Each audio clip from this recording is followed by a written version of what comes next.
Assalamualaikum warahmatullahi wabarakatuh. Perkenalkan, nama saya Dimas Aditya. Di sini saya akan mereview jurnal yang berjudul Jaringan Komputer, mata kuliah komunikasi data, yang disusun oleh saya sendiri, Dimas Aditya. Materi review jurnal kali ini dengan berjudul Jaringan Komputer. Yang pertama itu ada abstrak, yang kedua pembuat jurnalnya, yang ketiga kata pengantar, yang keempat pembahasan, yang terakhir kesimpulan. Pembuat jurnal ini bernama MB Nayyah Deva Kumar dan partnernya B. Depa. Abstrak. Jaringan komputer telah menjadi semakin tersebar di mana-mana. Di dunia saat ini, jaringan komputer lebih dari sekedar kumpulan perangkat yang saling berhubungan. Jaringan komputer adalah sistem komputer yang saling berhubungan untuk tujuan berbagi informasi digital. Jaringan komputer memungkinkan untuk menganalisis, mengatur, dan menyebarluaskan informasi yang penting untuk profitabilitas. Munculnya intranet dan internet adalah aspek penting dari jaringan komputer. Pada artikel ini, kami menyajikan dasar konsep jaringan. Kata pengantar. Jaringan mendukung komunikasi antara dua atau lebih program yang berjalan secara fisik. Jaringan komputer adalah kumpulan dari beberapa komputer yang dalam beberapa cara dihubungkan sedemikian rupa yang dapat bertukar data antara komputer satu dengan komputer lainnya di jaringan. Jaringan dibuat saat dua atau lebih komputer terhubung untuk berbagi informasi dan sumber daya. Satu set komputer bertukar informasi dengan konvensi umum yang disebut protokol melalui media komunikasi. Jaringan komputer hanyalah komputer yang dihubungkan bersama dengan cara tertentu yang memungkinkan mereka berbagi data. Pembahasan. Pertama, jenis jaringan konfigurasi. Secara garis besar, ada dua jenis konfigurasi jaringan, jaringan peer-to-peer dan jaringan klien atau server. Yang A, jaringan peer-to-peer. Jaringan peer-to-peer lebih umum diimplementasikan di mana kurang dari 10 komputer terlibat dan di mana keamanan yang ketat tidak diperlukan. Semua komputer memiliki status yang sama, maka istilah peer dan mereka berkomunikasi satu sama lain dengan pijakan yang sama. File dapat dibagikan di seluruh jaringan dan semua komputer di jaringan dapat berbagi perangkat seperti printer atau pemindai yang terhubung ke salah satu komputer. Yang B, ada jaringan klien atau server. Jaringan klien atau server lebih cocok untuk jaringan yang lebih besar, komputer pusat atau server. Bertindak sebagai lokasi penyimpanan untuk file dan aplikasi yang dibagikan jaringan. Biasanya server lebih tinggi dari file kinerja rata-rata komputer. Server juga mengontrol akses jaringan dari komputer lain yang disebut sebagai komputer klien. Hanya jaringan administrator akan memiliki hak akses ke server sementara orang lain tidak bisa. Orang lain hanya dapat menggunakan komputer klien. Yang kedua, ada komponen jaringan. Jaringan komputer terdiri dari berikut ini. Yang pertama, minimal 2 komputer. Yang kedua, kabel yang menghubungkan komputer satu sama lain, meskipun komunikasi nirkabel menjadi lebih umum. Yang ketiga, perangkat antarmuka jaringan di setiap komputer. Atau ini disebut kartu antarmuka jaringan atau IC. Yang keempat, sebuah switch yang digunakan untuk mengganti data dari satu menuju ke yang lain. Sudah usang. Yang kelima, perangkat lunak sistem operasi jaringan. Yang ketiga, ada jenis jaringan. Jaringan dapat dibagi menjadi geografis area atau termasuk dalam kategori utama ini. Yang pertama ada LAN, yaitu Local Area Network. Kedua itu ada WAN, Wide Area Network. ketiga ada MAN, Metropolitan Area Network. Yang keempat ada jaringan nirkabel. Yang A, Local Area Network.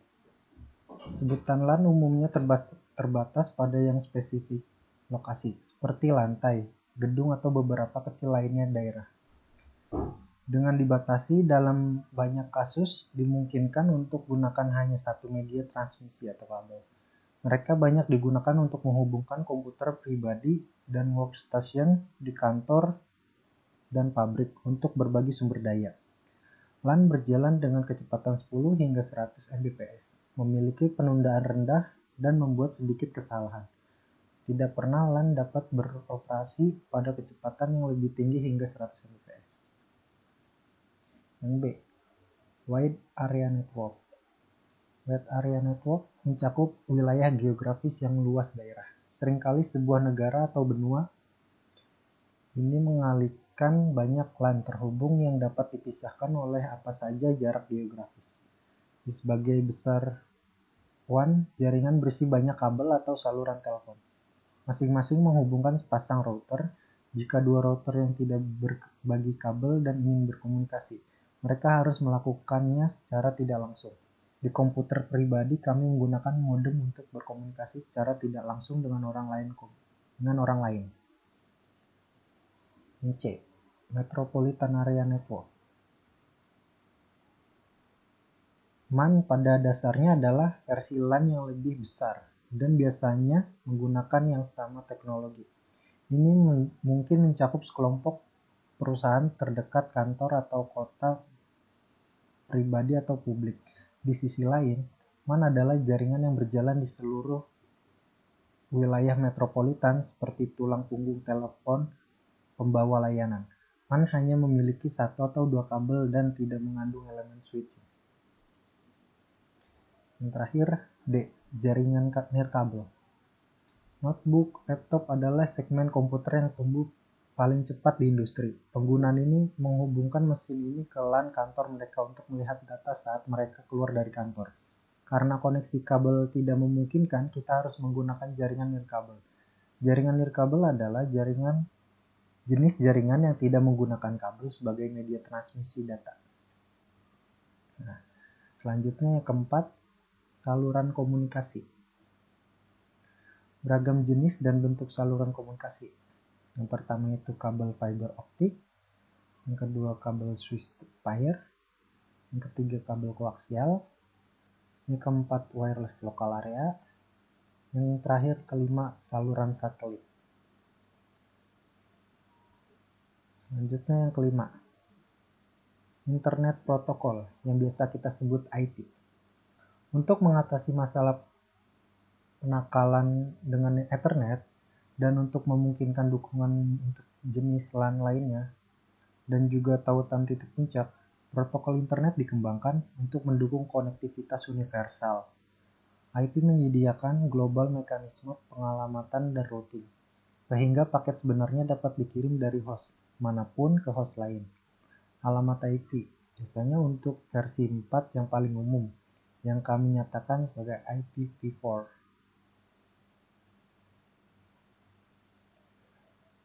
Yang keenam, model YOSI. Pada tahun 1977, International Organization for Standardization atau ISO mendirikan Open System Interconnection atau yang biasa kita sebut OSI. Proses pembuatan standar jaringan baru OSI mewakili upaya di pembuatan standar jaringan independen apapun pemerintahan individu. Model OSI mungkin hari ini terkenal dengan model jaringan 7 lapisnya. OSI memiliki versi IP dan TCP. Setara dengan IP adalah CLNP, Connectionless Network Protocol. Meskipun OSI juga mengidentifikasikan CMNS, protokol berorientasi koneksi, TCP setara dengan TP. 4. Kesimpulan. Komunikasi komputer tampaknya akan menjadi alat jaringan yang jauh lebih berguna saat memperoleh banyak orang dengan minat yang sama akses ke teknologi. Padahal itu bisa mempercepat pembentukan jaringan interpersonal baru oleh mengatasi hambatan ruang dan waktu yang dihadapi teknik jaringan tradisional. Masih membutuhkan banyak upaya dan sumber daya terkonsentrasi untuk mendapatkan orang untuk menggunakannya.